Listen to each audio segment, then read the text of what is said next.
Ok, entonces al hablarles de esta introducción de la santidad, de esta carta que se describe como epístola de la esperanza, del coraje, de la esperanza o la gloria, nos enseña algo muy importante.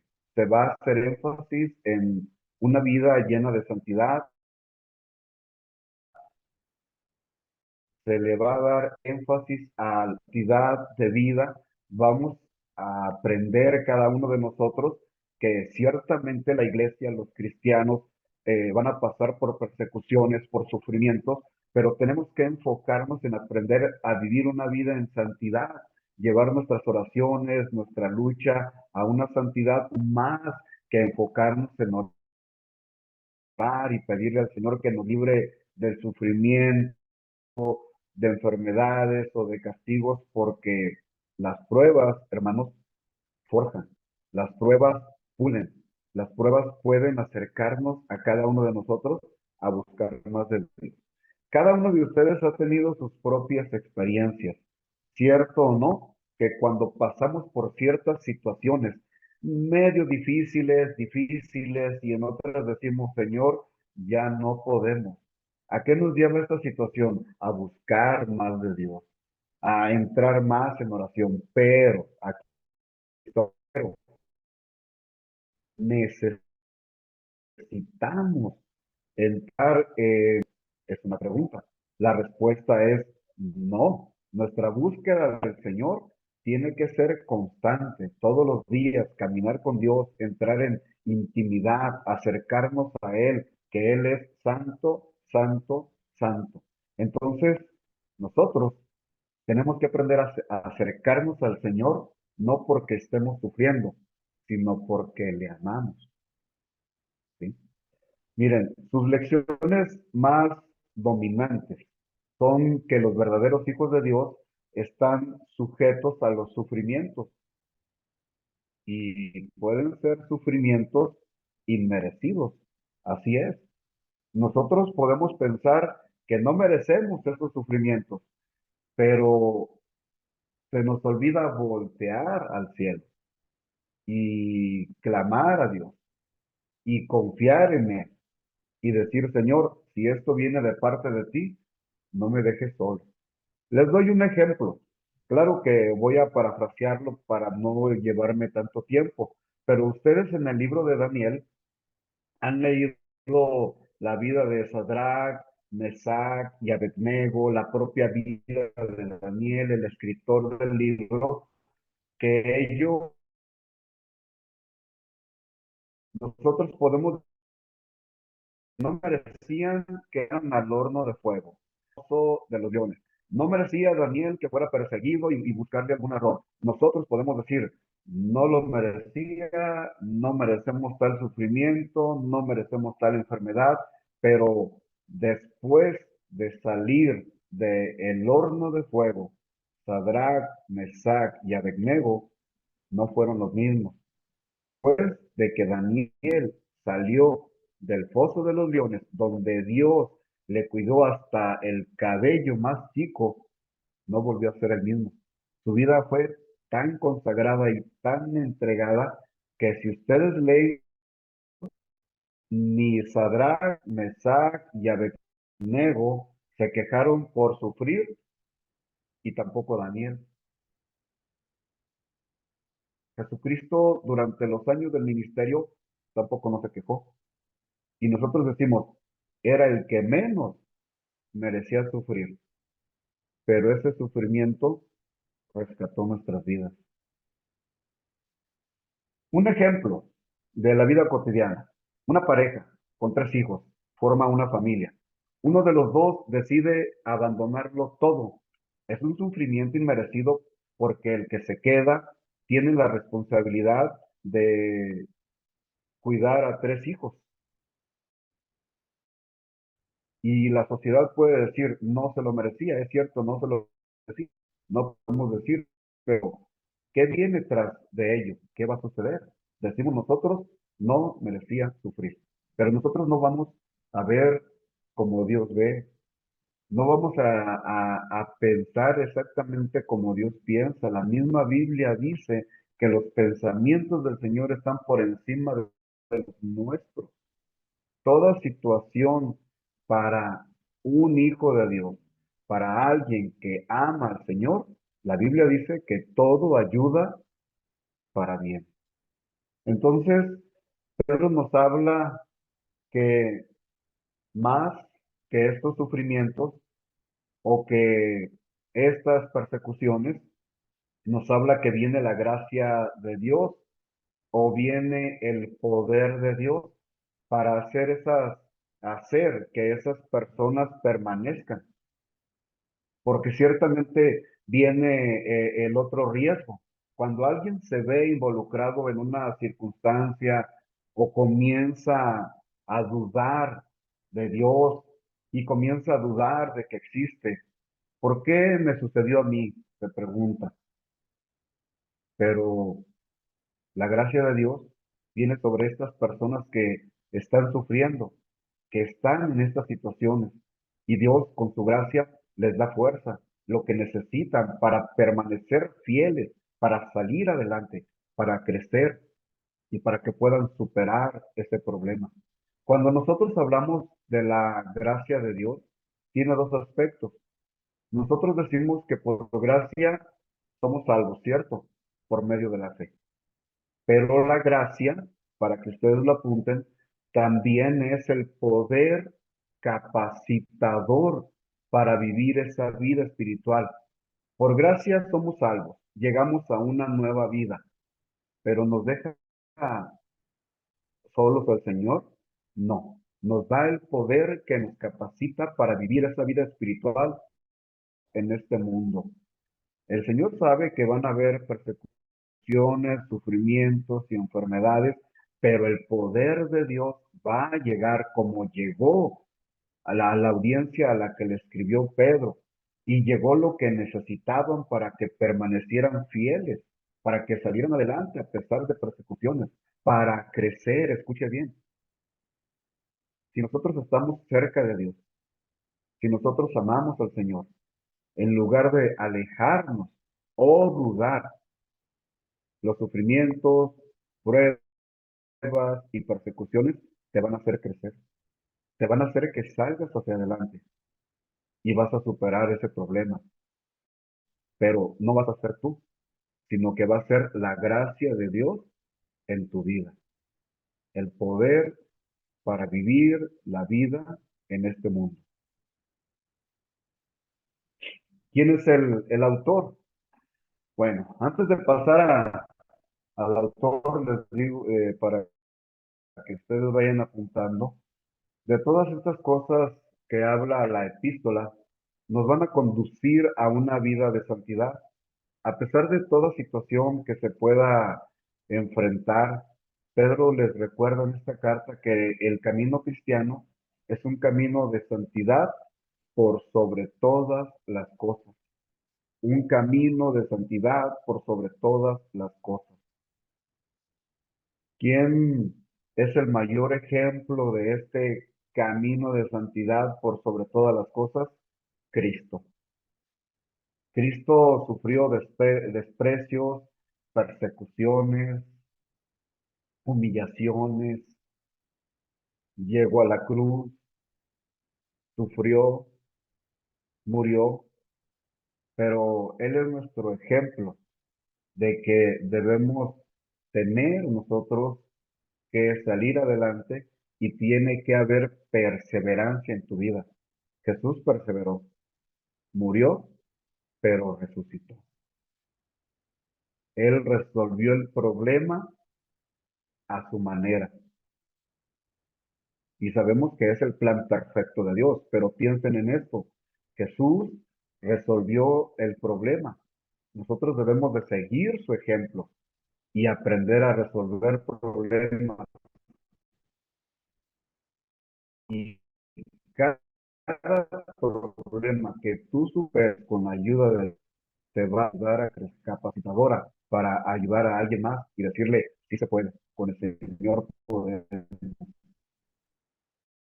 pueden haber persecuciones, puede ser que alguien no te entienda, tal vez la familia no acepte que seas cristiano. Tú sigue adelante. Entonces, en esta parte de el contenido, nos enseña algo muy importante, que Jesús sigue siendo nuestro máximo ejemplo. Bueno, el, el autor, ¿sí? ¿Quién es el autor? Ustedes han leído la carta de Pedro y ustedes han leído algunos versículos o palabras donde habla que Pedro es el autor. Esta es una información interna. Claramente identifica al autor como Pedro, apóstol de Jesucristo. El nombre que recibió de sus padres era Simón, pero cuando Jesús lo conoció dijo que sería llamado Cefas.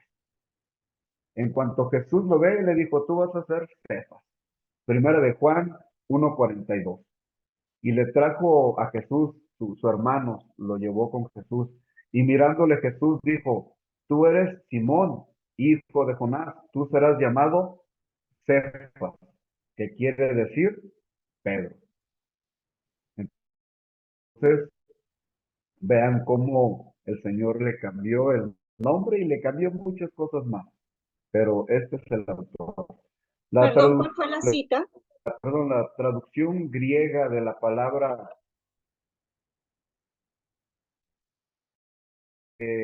Juan 1:42.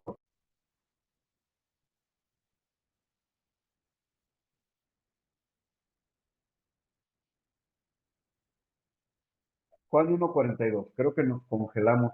O no me congelé. La traducción de la paz es una que pica piedra.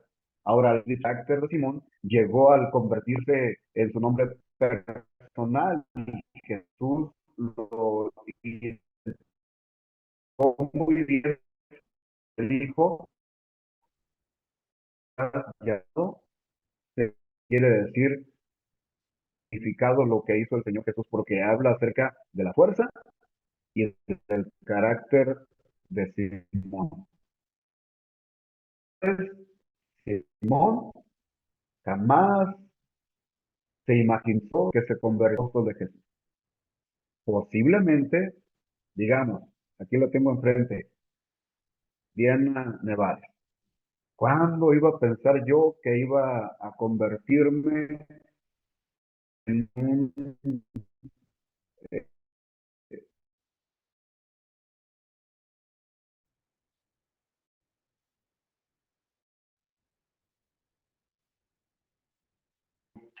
va a quedar grabada la clase por si algo no se entiende, puedan ustedes escuchar. Pero se graba con los mismos errores, pastor, no se graba así mal. Se está congelando Ah, la ok. imagen, se alcanza a escuchar. Eh, bueno, no, eh, se congelan algunos, porque la hermana Silvia y otros no se congelan. Pero bueno, pues vamos a seguir. Muy bien. Entonces, hablamos de que el nombre de Pedro eh, tiene un significado en su fuerza y en su carácter, ¿sí? Estamos hablando del autor.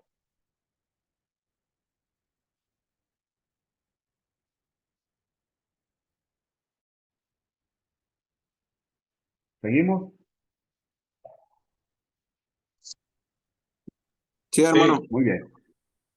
Hasta hace pocos años no había sido cuestionada la autenticidad de la afirmación de la misma epístola, ¿sí? Acerca de quién es el autor, si es Pedro, ¿no? Recientemente algunos académicos modernos notaron que Pedro había sido considerado por los líderes religiosos como una persona sin letras y del vulgo. Lo identificaban como un simple pescador, nada más. Aunque el apóstol fue descrito sin letras y aunque el griego no era su idioma nativo, de ninguna manera era del vulgo. Y escuchen bien, los líderes judíos veían a Pedro como iletrado simplemente porque no había sido instruido en la tradición rabínica, no debido a que fuese un analfabeta. Lucas también registró esto apunten la cita, Hechos 4:13. Lucas también registró que esos mismos líderes se quedaron sorprendidos por la confianza que mostró Pedro y por el poder de su personalidad controlada por el Espíritu. El ministerio público de Pedro duró más de 30 años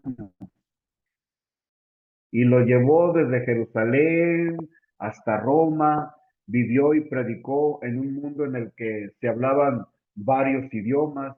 Es razonable creer que después de 3 décadas bien pudo haber manejado con maestría el lenguaje de la mayoría de aquellos a quienes ministraba.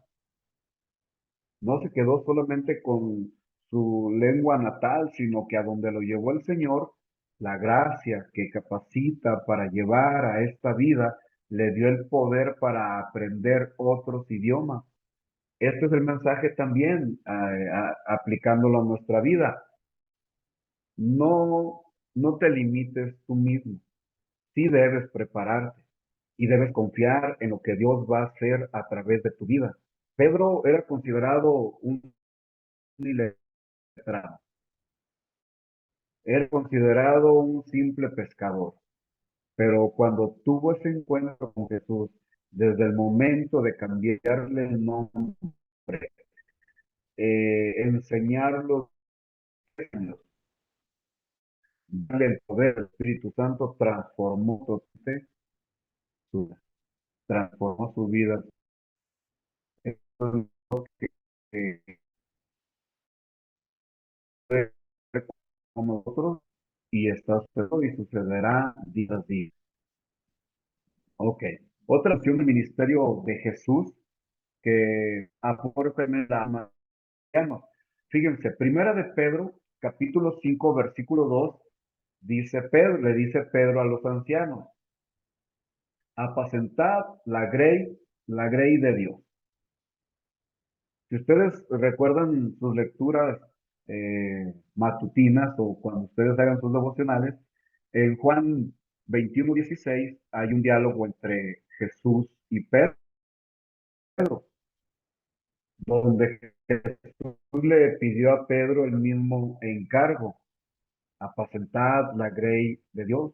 En muchos otros pasajes, el autor se refirió a sí mismo como el testigo del ministerio terrenal de Cristo. Pedro hablaba de Cristo, pero Cristo también eh, nos puede a nosotros hoy enseñar a través de lo que él le dijo a sus discípulos quiénes son los autores, apacentar la grey de Dios. ¿Dónde aprendió Pedro esto y de quién y cuándo? De Jesús. Hablaba lo que Jesús le enseñó. Esta epístola ejerció una gran influencia en los escritos cristianos primitivos. Miren, las cartas de discípulos de los Dimente e Irineo, que fueron cristianos, que fueron escritores, para mencionar solo unos cuantos, muestran que la iglesia primitiva indudablemente aceptaba la autenticidad de Pedro, de que él era el autor. Miren, más allá de cualquier duda razonable, ciertamente la carta viene de Pedro, que es el apóstol del Señor Jesucristo. Primera de Pedro, capítulo 1, versículo 1, estamos hablando del autor de esta carta, hablando de la información interna y externa. La externa la podemos encontrar dentro de las mismas cartas de Policarpo, Clemente e Irineo. Dan esta información externa de quién es el autor para que no haya ninguna duda. Pero nosotros creemos en la información interna y para nosotros no causa ningún problema creer que fue Pedro el autor. Tiene mucha importancia aprender y saber y defender quiénes fueron los autores de la Biblia, sí. ¿Quién inspiró a cada uno de ellos? Espíritu Santo. pero tenemos nosotros como estudiantes que ver quiénes fueron los autores. Entonces, en la información interna, la misma Biblia dice en Primera de Pedro 1:1, Pedro, apóstol de Jesucristo, a los expatriados de la dispersión en el Ponto, Galacia, Capadocia, Asia y Bitinia. Menciona 5 lugares a los cuales él llegó y predicó y llegaron sus enseñanzas. Para que vean que no se quedó solo en Jerusalén y tuvo que aprender otros idiomas. Entonces podemos descartar lo que algunos dicen, que no era una persona preparada y que no tenía ningún conocimiento. La misma Biblia nos muestra que sí. Fecha. Aparentemente Pedro escribió esta epístola justo antes o poco después del comienzo de la persecución de la iglesia en el año 64 después de Cristo, puesto que Pedro se refirió a aquel gobierno aquel gobierno como que todavía funcionaba. Hablaba de una institución que premia a aquellos que hacen el bien y que castiga a los que hacen el mal. Estamos hablando de la fecha. Y Pedro todavía daba buenas referencias del gobierno, ¿sí? Castigando a los malhechores y premiando a los que hacen el bien. Algunos creen que la iglesia aún no estaba experimentando una persecución romana organizada. Es evidente que todavía no se decretaban leyes reprensivas contra los cristianos. Todavía era posible para los lectores de Pedro cuando él decía honrar al rey. ¿Dónde se encuentra honrar al rey? Primera de Pedro, capítulo 2, versículo 17. Pedro cuando escribe todavía dice, honrad al rey.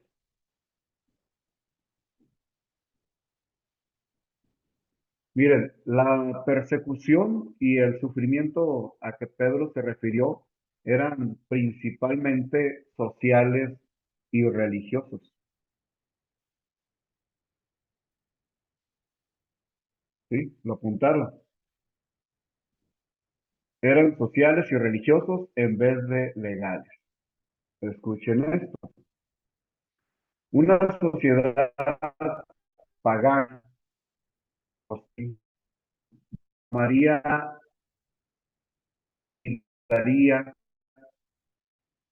discriminaría y aún hablaría física de aquellos cuyo estilo de vida había cambiado radicalmente debido a su Cristo. Esta sociedad pagana y hostil que persiguió y trató a cristianos fue por asuntos religiosos, porque llevaban una vida totalmente diferente y habían persecuciones. No sé cuántos de ustedes, los que están aquí presentes, no sé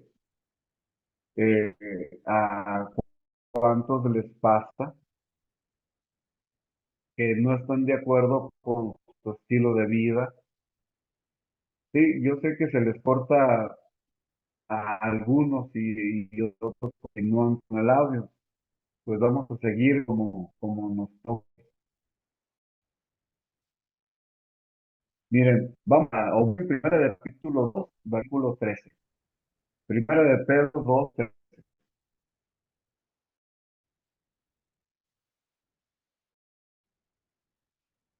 Primera de Pedro 12. Por causa del Señor,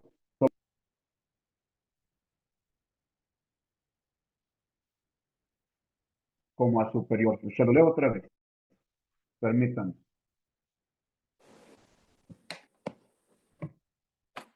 ¿Me escuchan? Más Sí, o pero menos. se traba mucho, pastor. Se traba mucho su imagen. Sí, es bueno, pues vamos a terminarla así. Sí, está Después bien. vamos a buscarle una solución porque no se congelan todos al mismo tiempo. O pastor, Sí. quizás si pone, apaga la cámara, quizás ahí tiene más señal. Muy bien, vamos a intentarle así. Ok. Listos. Bueno, les decía que una sociedad pagana y hostil difamaría, bueno, trataría mal, abusaría hasta físicamente de ellos, aquellos cuyo estilo de vida había cambiado radicalmente debido a su fe en Cristo, ¿sí? Primera de Pedro 2:13 dice así: por causa del Señor, someteos a toda institución humana, ya sea al rey como a superior. Estamos hablando ahorita de la fecha. Entonces, cuando Pedro escribe, todavía no había una persecución organizada contra la iglesia a la que predicaba Pedro. Por eso Pedro le dice a los cristianos que deben someterse a toda institución humana, ya sea al rey como a superior. Fíjense. Versículo 14. Primera de Pedro 2:14. Ya a los gobernadores, como por él enviados para castigo de los malhechores y alabanza de los que hacen el bien. Primera de Pedro 2:17. Primera de Pedro 2:17. Honrad a todos, amad a los hermanos, temed a Dios, honrad al rey. Esta información interna nos enseña que todavía no había una persecución y nos ayuda a ubicar la fecha en que fue escrita esta carta, que habla acerca del 64 después de Cristo, por esta información interna que está dentro de la misma carta. ¿Me explico? Ok. De manera que quizá la severa persecución de Nerón ya había comenzado en Roma y se estaba extendiendo hacia las provincias a las cuales Pedro estaba escribiendo.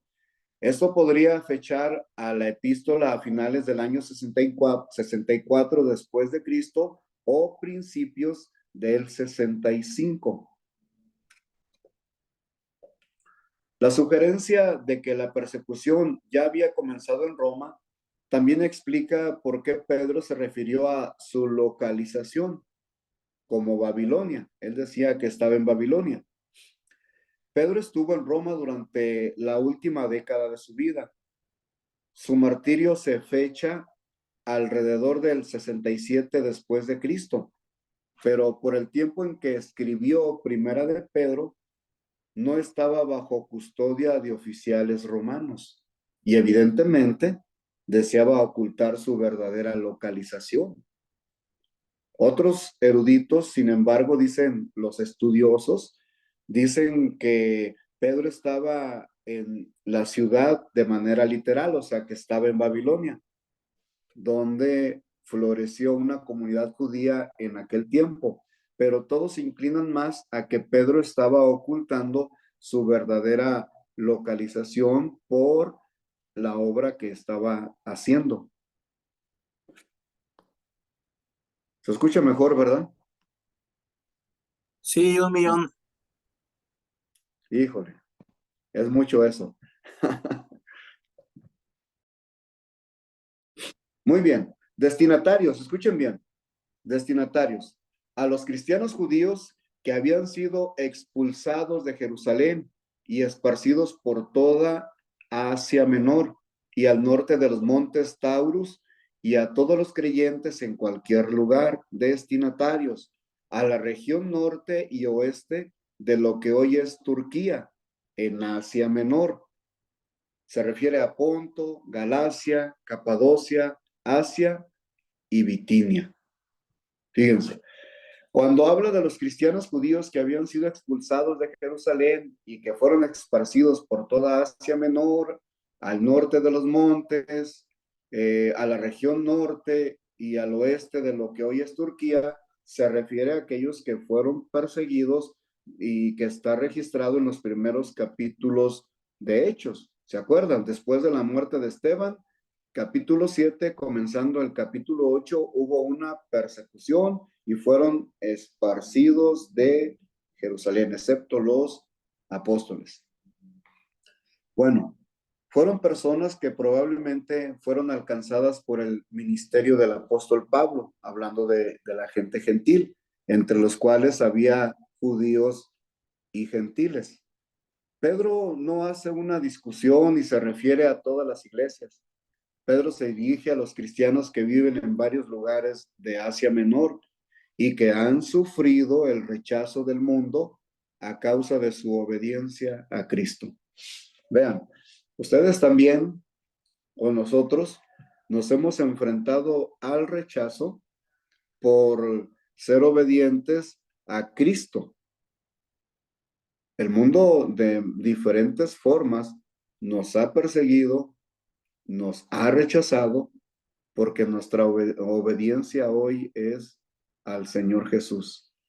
Así es que no se sienta mal, no se preocupe, mejor ocupémonos en oración y busquemos más del Señor, porque esto no va a terminar hasta que el Señor venga.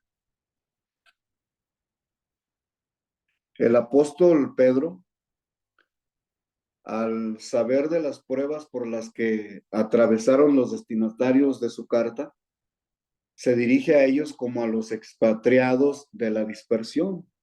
Una frase que recuerda al exilio de Israel en el Antiguo Testamento, pero que también resultaba apropiada para estos cristianos. La mayoría de ellos eran gentiles conversos y en otro tiempo no eran pueblo.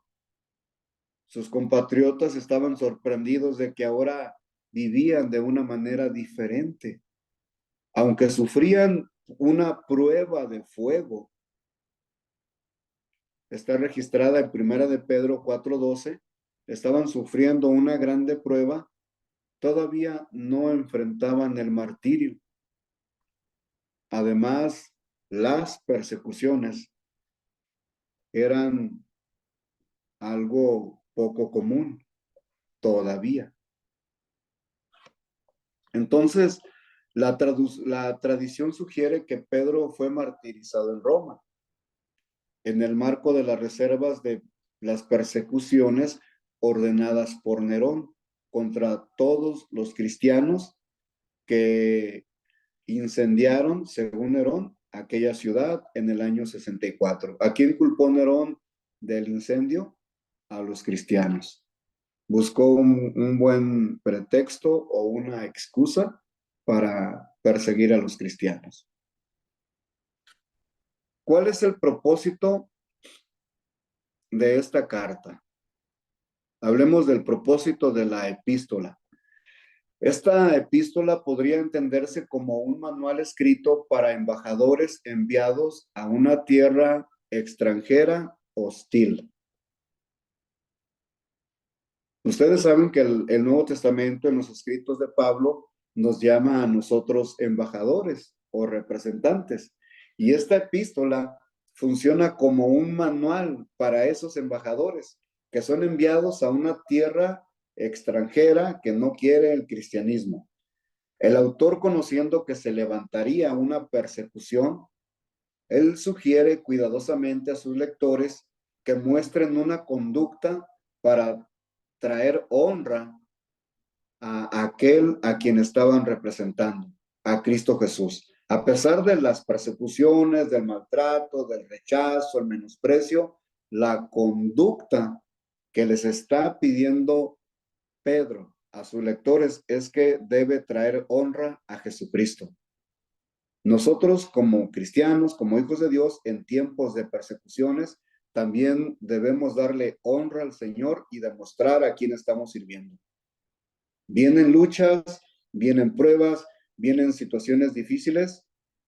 Miren, tenemos nosotros que honrar al Señor Jesús. ¿Sí? Ok.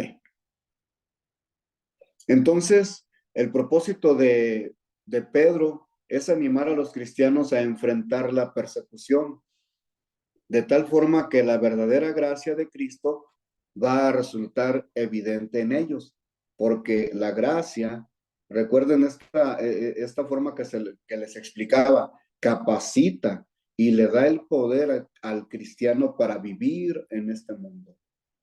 ¿Cuántos de ustedes conocen hermanos que pasan por una prueba, les llega otra prueba y viene otra prueba y ustedes los ven firmes? ¿Saben por qué? Por la gracia, por el poder del Señor Jesús, porque Dios está con ellos.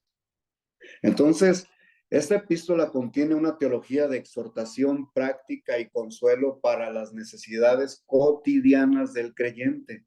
¿A qué te vas a enfrentar hoy? No lo sabes. ¿A qué te vas a enfrentar mañana? No lo sabes, pero la gracia y el poder del Señor van a estar contigo.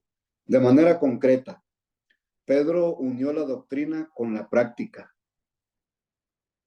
Eso es lo que nosotros debemos hacer, unir las enseñanzas con la práctica. Si aprendes, practicas. Si hoy estamos aprendiendo que debemos de ser obedientes y debemos honrar al Señor a pesar de las situaciones difíciles que vengan, tenemos que ponerlo en práctica. Tenemos que honrar al Señor.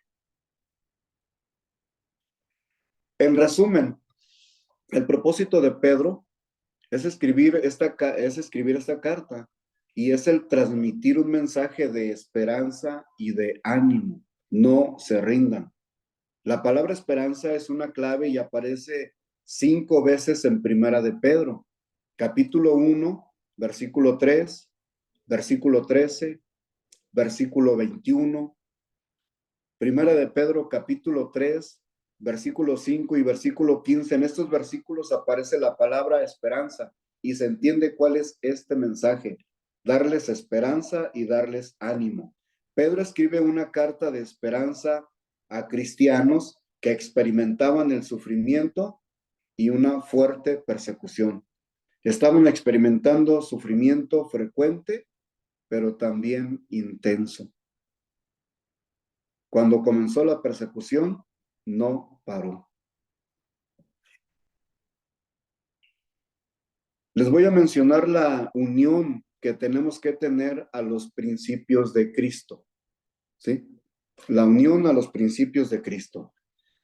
Es inevitable que los cristianos sean perseguidos en alguna medida. Es inevitable. Y nosotros igual lo hemos vivido. De una u otra manera, has vivido alguna persecución. Cuando comenzamos a vivir los principios, es muy marcado tu estilo de vida a los demás. Ven algo diferente en ti. Es la gracia de Dios. Ahora, esto es una afirmación, no una pregunta. Cuando nos hacemos cristianos, ¿cuándo nos hacemos cristianos? No es una pregunta, es una afirmación. Una manera de señalar a Pedro como seguidor de Cristo fue, fíjense, su manera de hablar. A Pedro le dijeron, tú hablas como uno de ellos. Lo escucharon hablar y su forma era tan marcada que era igual a la de Cristo y a los demás discípulos. Entonces, tu manera de hablar tiene que marcar algo diferente de los demás. Tienen que ver algo diferente en ti, en tu manera de hablar. Ya no puedes hablar como antes. Nuestro vocabulario como cristianos tiene que ser totalmente diferente. Su manera de vivir. O sea, ahí incluye su manera de vestir, porque le dijeron, tú te vistes y tú vives como uno de ellos. Nosotros tenemos que vivir de manera diferente. Su manera de vivir señala cuando verdaderamente somos cristianos. No una simple, perdón que lo diga de esta manera, pero no una oración nos va a hacer cristianos. Es todo un estilo de vida y la oración puede ser el comienzo. Porque muchas personas han hecho la oración como te recibo, Señor, en mi corazón, te entrego mi vida, sé mi Señor y mi Salvador, pero ustedes son testigos de que no han vivido de esa manera. De modo que si alguno está en Cristo, nueva criatura es. Entonces, la manera de vivir le va a mostrar al mundo si verdaderamente eres cristiano o no, porque por los frutos serán conocidos. Ahora, hay un antes, pero también hay un después. Antes éramos ciegos, sordos, mudos, muertos en pecado, siervos de las tinieblas, pero ahora en el después somos nuevas criaturas, nueva naturaleza, somos restaurados, perdonados, arrepentidos, salvados, somos convertidos, estamos en la luz, seguimos al Señor Jesús. Hay un antes y un después. En nuestro antes llega Cristo para estar ahora en el después. En nuestro antes llega Cristo, porque su tiempo Cristo murió por nosotros y Cristo llegó justo a tiempo a nuestras vidas. Y ahora hay un después. Ahora le pertenecemos a Cristo. Entonces, Pedro nos está llamando para ser congruentes con lo que somos y con lo que decimos. Tiene que haber congruencia en lo que eres y lo que dices. Hace tiempo les decía, es más importante ser que hacer. El ser conlleva que hemos comprendido y hemos adquirido conocimiento de que somos hijos de Dios y de que el Espíritu mismo da testimonio a nuestro espíritu de que somos hijos de Dios. Entonces, por esto nos llama a una vida de santidad, sabiendo que podemos caer, pero podemos volver al Señor arrepentidos y no volver a hacerlo. El verdadero arrepentimiento nos va a llevar al Señor. Nos llama a una vida de santidad, sabiendo que podemos caer, pero podemos volver arrepentidos y no volver a hacerlo. Este es el énfasis que le da Pedro a esta carta, una vida de santidad. Entonces, esta introducción nos sirve para saber el contenido, para hablar del autor, saber quién fue el autor, la fecha, los destinatarios y el propósito de la epístola. Cuando ustedes lean la epístola o después de que terminemos de estudiarla, nuestro énfasis en cuanto al estilo de vida definitivamente tiene que cambiar aún más, porque vamos a comprender muy bien que es más importante que vivamos y que le pidamos al Señor que nos ayude a vivir en santidad a que nos libre de este mundo. Porque el Señor a través de su gracia nos da el poder para vivir en este lugar, como lo registra Juan capítulo 1, donde dice que a lo suyo vino y los suyos no le recibieron, que el mundo amó más las tinieblas o prefirió las tinieblas que la luz. Esa realidad también es hoy. Y nosotros tenemos que marcar la diferencia. Tenemos que vivir diferentes. Tenemos que vivir en santidad y enseñarle al mundo que somos verdaderamente representantes del Señor Jesús en este mundo, donde el Señor nos ha puesto. Muy bien. Que Dios les bendiga, Dios les guarde. Hasta aquí terminamos la enseñanza y nos vemos la próxima semana. Dios lo bendiga, hermano, Igual, Dios lo gracias. bendiga. Dios bendiga igualmente. Dios le bendiga. Y Pastor, tengo bueno. una duda. Ya subieron como 3 listas y no sé qué número soy en su clase. Entonces ya hay 3 listas y no sé cuál soy.